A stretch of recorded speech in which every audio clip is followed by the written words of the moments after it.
90% of my addictive impulses were gone. After one weekend retreat with ayahuasca, 90% of my drinking vanished. And of course, there were a lot of other things I was doing. In our daily dose today, we're going to do a deep dive around addiction and crushing addiction, beating addiction. I'm going to be sharing all of the thoughts and impressions, everything I've learned on my journey, everything that I've coached over 200 people through the Magic and Microdosing Mentorship Program at this point in my coaching. This is to kick off a 7-day Love Book for Love Day. It's the 7th year anniversary of my book, Worth the Fight, Acting for a Better World, A Guide to Spirituality, Psychedelic Medicines, and Overcoming Trauma. You can get a copy at worththefightbook.org. Again, I'm going to have 7 posts in the next 7 days around key points from Worth the Fight, and with earnest hope and intention that we can help to catalyze prime prosperity pathways and to catalyze momentum, clarity, and freedom in your life, and that this might help a few people that are struggling with addiction. I have a different way of looking at addiction. It's I believe a $500 billion a year industry, or 50 billion. It's a lot. It's a big number. And I think 50 billion was the last I looked. And our current ways are not working with addiction. I struggled with addiction. I drank a lot in my 20s and 30s. In my 20s, I was drinking 30 to 40 drinks per week. That's just what we did in Chicago. I was a businessman who was, was part of the culture. I would rationalize that with, I'm not as bad as so-and-so, but I was struggling and I was hurting. And in my 30s, I improved a little bit, but I was still drinking 20 to 30 drinks per week. And we'd have 5 to 10 on Friday, and on Saturday there'd be a Sunday fun day, and a happy hour or two during the week. You could see easily how that could get out of hand. I was hurting. I didn't know that there was a different path, and that there was a different way. And this was an emergent experience for me where, I started having positive experiences with psilocybin. I started feeling really good. I started drinking less. I started meditating. I started feeling so much peace and clarity.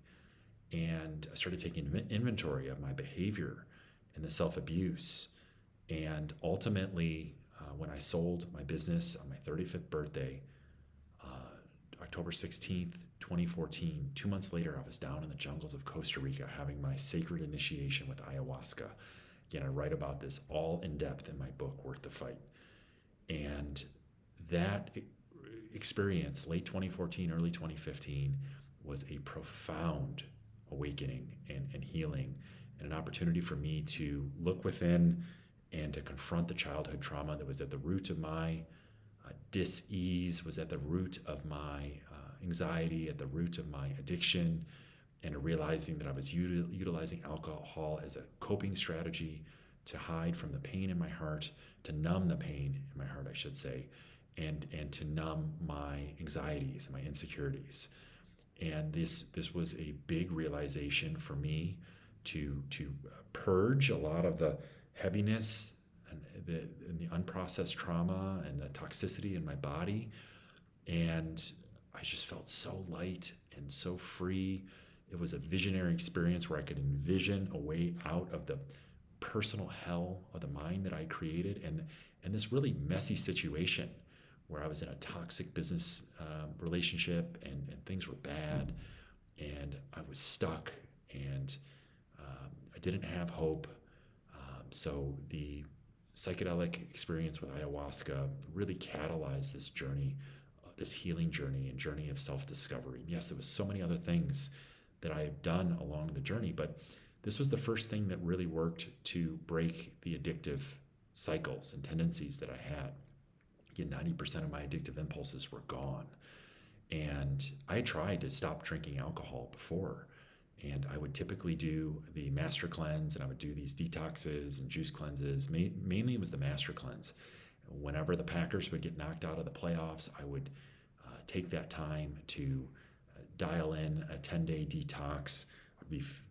Generally speaking, my Januaries were pretty sober, and that was the time to kind of recalibrate after all of the heavy drinking from the holidays, and just to, again, recalibrate, to detoxify. I knew that I had a challenge. I knew that I had a problem, but I didn't know that there was another way.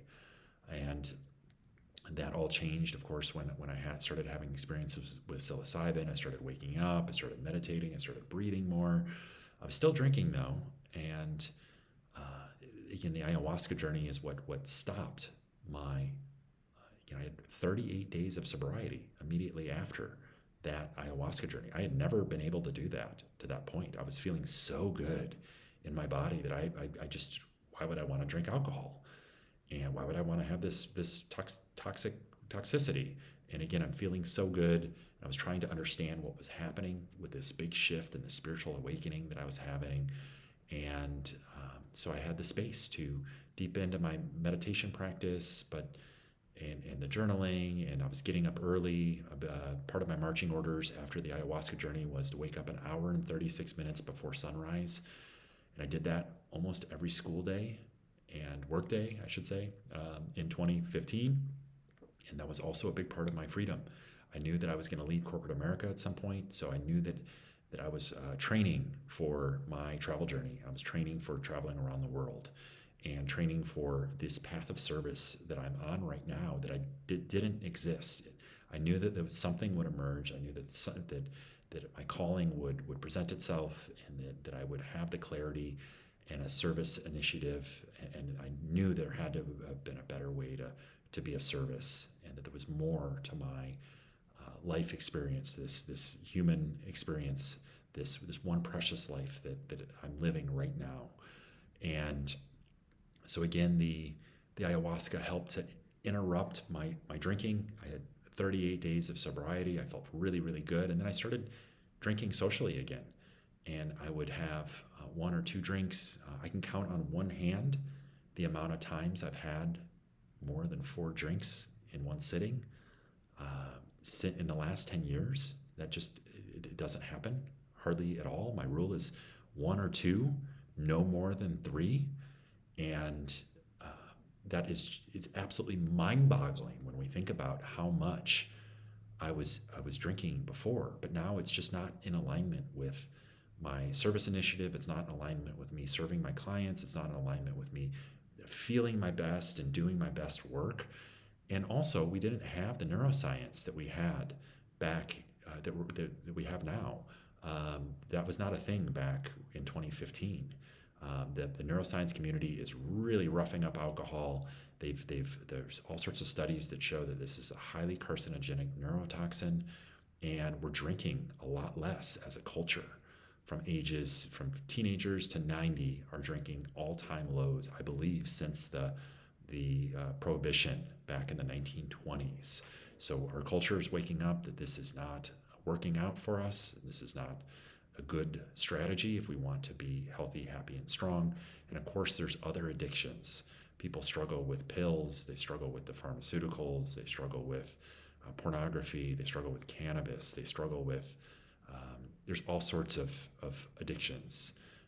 Materialismitis and working too much. Burnout culture is an addiction to money and status. These are all things that are very real. And I do believe that microdosing and macrodosing can be helpful for harmonizing addiction and for cultivating the awareness.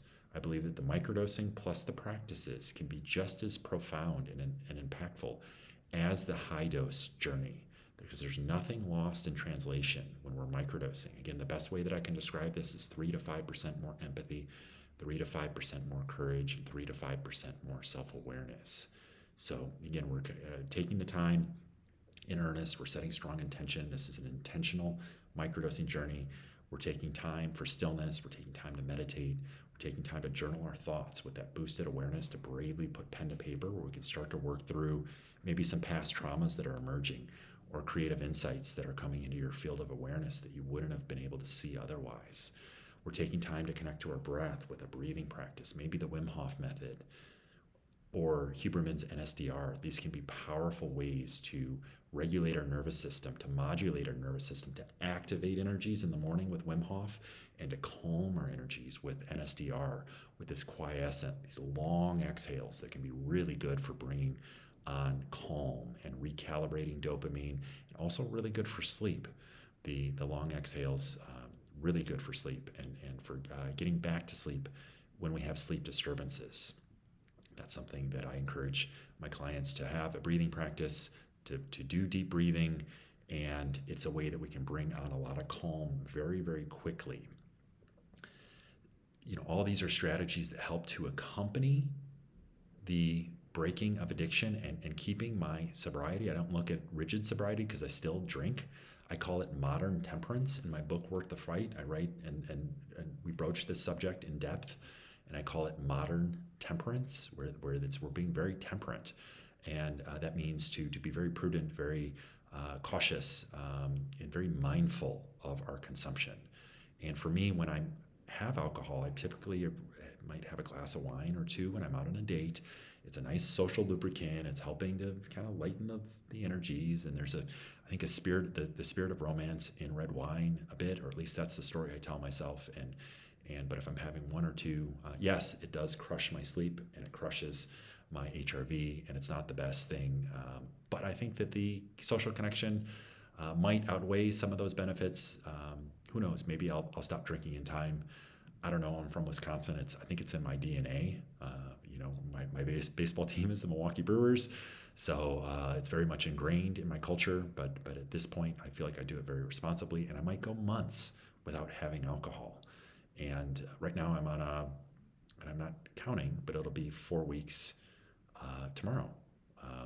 And it was the last time I saw this young lady that I went on a date with, this young woman that we had a second date. So I'm 4 weeks out from that time. I haven't had the desire to drink, and I feel great, and I'm not missing it. And so again, I'm inviting possibility that the psychedelic movement, it transcends our paradigm, our cultural paradigm around alcohol.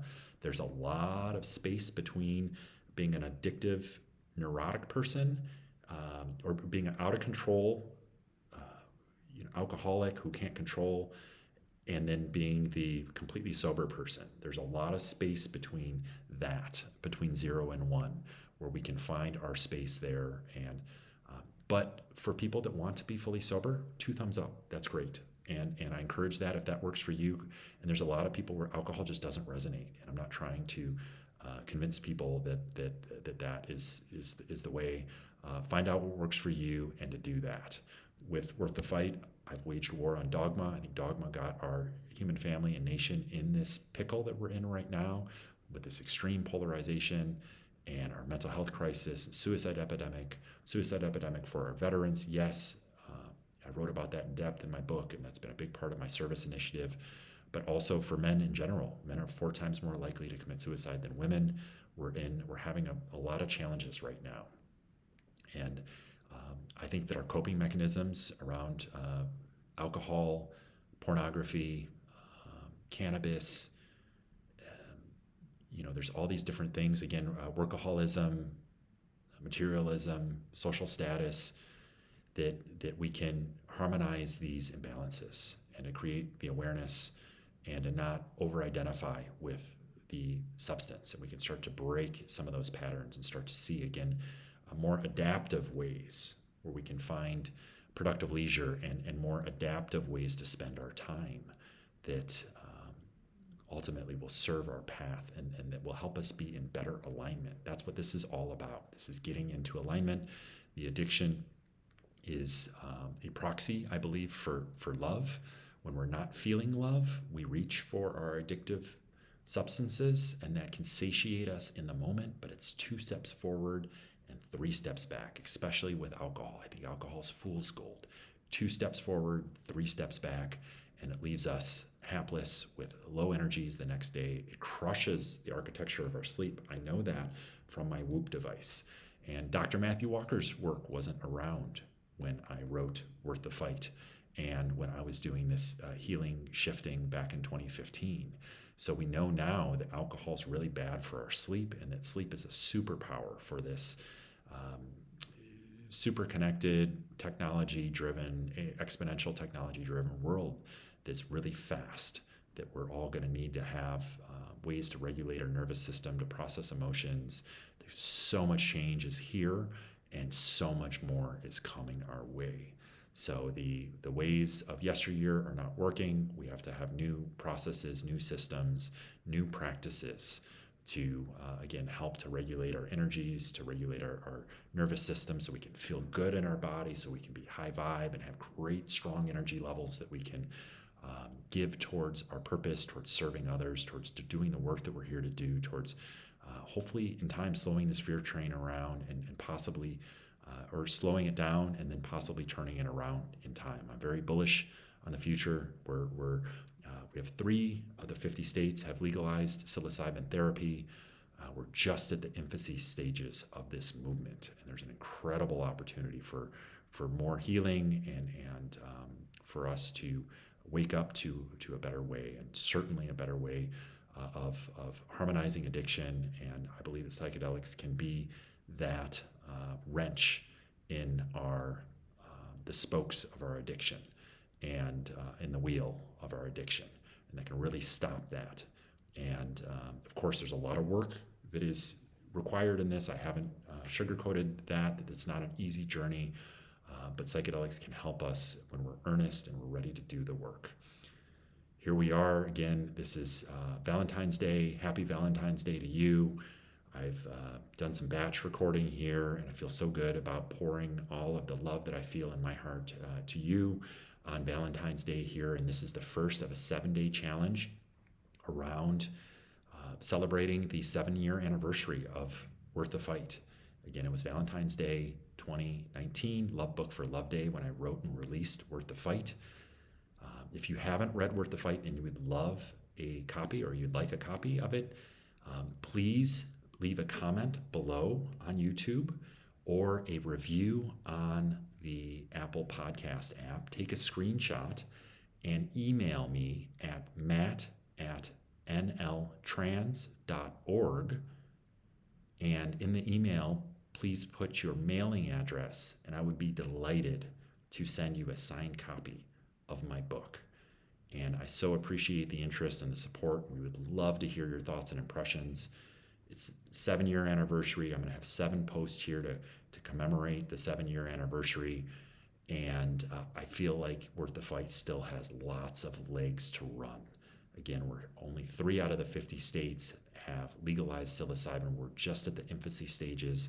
I get messages on a weekly basis from readers that have had profound experiences, from people I'm meeting here in Miami Beach that are just kind of coming to some of these realizations, that have just had powerful experiences with psilocybin and are just starting their journey. So it feels as though, again, there's lots of opportunity to be of service, and my open sharing is my earnest hope and prayer that can help to shine light on the path ahead and show us how to work with these medicines responsibly, and how to walk this path with stewardship and with integrity and responsibility, knowing that there's a lot of people behind us that are struggling with mental health that are going to be coming onto this path, and we want to do this correctly so we can have a better outcome than we had in the 60s and 70s when the party got shut down. And again, we're in a mental health crisis. Psychedelics can help. They can help with depression. They can help with addiction. That's what this whole video has been about. They can help with anxiety. They can help with healing trauma. Of course, I'm going to do a video about trauma, liberating the energy of trauma to the energy of life. Again, for more self-love, clarity, and connection, for priming prosperity pathways, all of that. Again, thank you so much for watching this video here. Would love to hear thoughts and impressions, anything I might have missed, any highlights for those of you that have read Worth the Fight. And I'd love to hear your thoughts and impressions in the comments below. And let's get this message out far and wide to our nation and our global family that is struggling right now. So much love to all of you on Valentine's Day. Love and peace. Again, for more on the Worth the Fight book, Worth the Fight mission and message of hope and healing, please check out worththefightbook.org. Till tomorrow, much love. Thank you for listening.